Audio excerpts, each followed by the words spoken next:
Israel ने लगातार दूसरे दिन ईरान में हमला किया है। यह हमला दक्षिण ईरान के बुशहर में नेचुरल गैस रिफाइनरी के पास हुआ। इससे पहले इजराइल ने एयर स्ट्राइक के जरिए ईरान के कई न्यूक्लियर साइट्स पर हमले किए थे। इजराइल के हमले में अब तक 130 से ज्यादा लोग मारे गए हैं। इनमें कई टॉप न्यूक्लियर साइंटिस्ट और आर्मी के कमांडर भी हैं। इसी बीच इजराइल के प्रधानमंत्री बेंजामिन नेतन्याहू ने कहा है कि हमने तेहरान के लिए रास्ता तैयार कर लिया है। बहुत जल्द तेहरान के आसमान में इजराइल के लड़ाकू विमान दिखेंगे। हम अयातुल्लाह शासन के हर जगह पर हमला करेंगे, ये स्पष्ट कर दिया गया है अब इजराइल की तरफ से। ऐसे में ये देखना अहम होगा कि अगले कुछ घंटों में मिडिल ईस्ट के इन दो देशों के बीच जारी संघर्ष अब किस मोड़ पर पहुंचती हुई नजर आती है, क्योंकि लगातार इजराइल की तरफ से ईरान पर हमले जो हैं वो किए जा रहे हैं और जवाबी कार्रवाई भी अब ईरान की तरफ से कल देर रात की गई, जहां आपको बता दूं कि कई जगहों पर हमले जो हैं वो ईरान की तरफ से किए गए इजराइल में।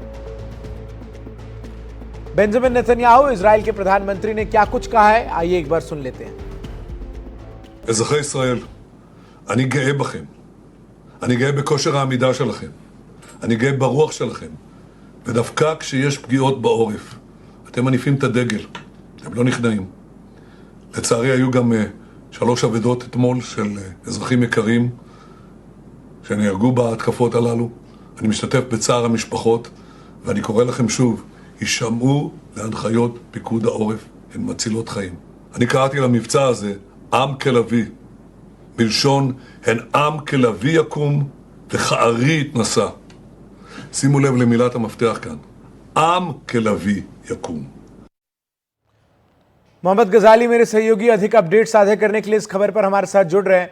गजाली, अगले कुछ घंटे ईरान और इजराइल के बीच जारी इन तनाव को देखते हुए कितने महत्वपूर्ण समझे जाएं, उस लिहाज से जब इजराइल ने स्पष्ट कर दिया है कि हम जो हैं वो तैयार हैं, ईरान ने भी कहा है कि हमला होगा तो उसी प्रकार से जवाब दिया जाएगा। जी देखिए, दोनों ही देशों ने अपने अपने तरफ से कई बार बयानबाजी की है पिछले 24 से 48 घंटों के बीच में।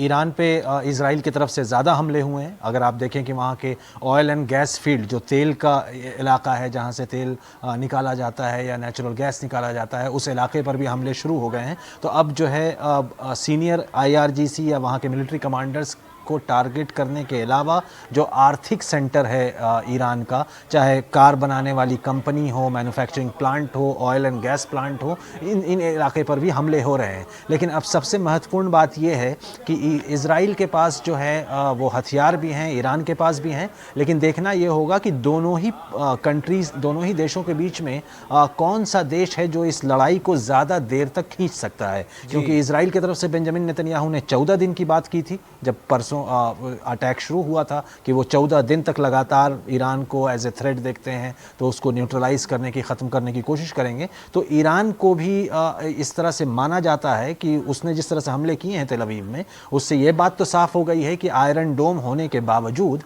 ईरान जो है इजराइल के एरियल स्पेस को भेद सकता है। उसके पास भी वैसे मिसाइल हैं, कितने हैं, कब तक वो उनसे हमला कर सकता है और कितने दिन इस जंग को जारी रख सकता है, उस पे सबकी नज़र है। इसी बीच जो है रशिया हो, चाइना हो, अमेरिका हो, बड़े बड़े देश हैं, US है, फ्रांस है, UK है, ये आपस में बातचीत अब कर रहे हैं कि अगर ये जंग जो है ज़्यादा खिंचती है तो हर देश पर इसका असर पड़ेगा। बिल्कुल गजाली, जैसे जैसे ये स्थिति और तनावपूर्ण होती हुई नजर आएगी, मुश्किलें विश्व के सभी देशों के लिए बढ़ती हुई यहां पर नजर आ सकती है। बहुत बहुत शुक्रिया आपका हमारे साथ जुड़कर तमाम जानकारी दर्शकों तक साझा करने के लिए। बीते 48 घंटे में इजराइल और ईरान की ओर से धुआंधार बमबारी हो चुकी है। इजराइल के ऑपरेशन राइजिंग लॉयन के जवाब में ईरान ने ट्रू प्रॉमिस 3 लॉन्च कर दिया है। दोनों तरफ के तेवर यह आशंका पैदा कर रहे हैं कि जंग का दायरा बढ़ सकता है। अगर जंग बढ़ी तो क्या महायुद्ध के बादल मंडराने लगेंगे? देखिए इसकी पड़ताल करती हमारी ये खास रिपोर्ट।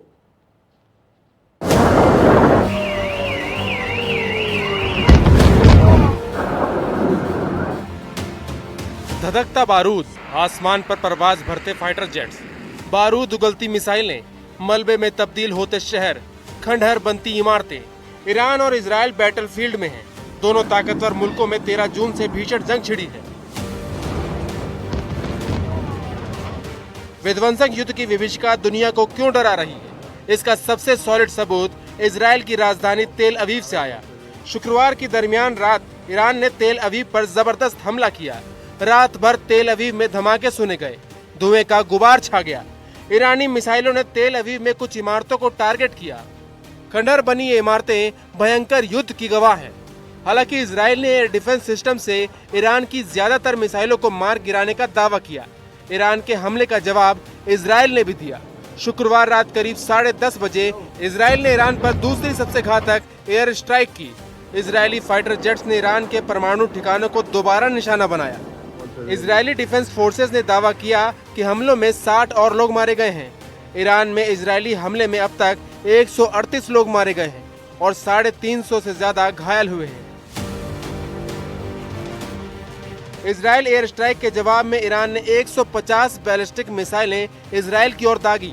इनमें से 6 मिसाइलें राजधानी तेल अवीव में गिरी, जिसमें 2 लोगों की मौत होने और 90 से ज्यादा लोगों के घायल होने की खबर है। ईरान ने यह भी दावा किया कि उसकी मिसाइलों से इजरायली रक्षा मंत्रालय को भी निशाना बनाया गया। हालांकि अभी तक इजराइल ने इसकी पुष्टि नहीं की है।